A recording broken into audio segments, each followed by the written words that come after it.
আজকে ছিল আমাদের কাজ নহাটে একটা অন্নপ্রাশন ছিল। তো সকাল সকাল আমরা বেরিয়ে পড়েছিলাম অন্নপ্রাশনে। আর লোকেশনে এসেই দেখলাম যে মোটামুটি সব কমপ্লিট হয়ে গেছে, কারণ আমাদের একটু রাস্তা ভুলে গেছিলাম, তাই একটু আসতে লেট হয়ে গেছিলো। তো মোটামুটি লোকেশনে চলে আসলাম আর আমি রেডি হয়ে গেছিলাম। আর আমি তোদের বাড়ির লোকেশনে পুরো দেখে দিলাম। এবার ভিতরে এন্ট্রি নিই, ব্যাগটা কাঁধে নিলাম। এবার আস্তে আস্তে প্রায় 11টা বেজে গেছিলো। আমার আশা কথা ছিল 10:30টায়, মানে 30 মিনিট লেট। আর আমাদের প্রফেশনালের টাইম টু টাইম ঢোকাটা হচ্ছে সবথেকে বড় হচ্ছে কাজ, সেটা মেনটেন করা খুবই দায়িত্ব।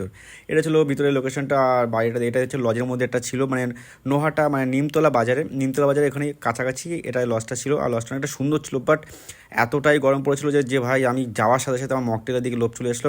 আর আমি সামলাতে না পেলে একটা ছোট্ট গ্লাস নিয়ে নিলাম মকটেলের। এটা ছিল ব্লু লেমন, আর এটা মোটামুটি ঠিকঠাক ছিল।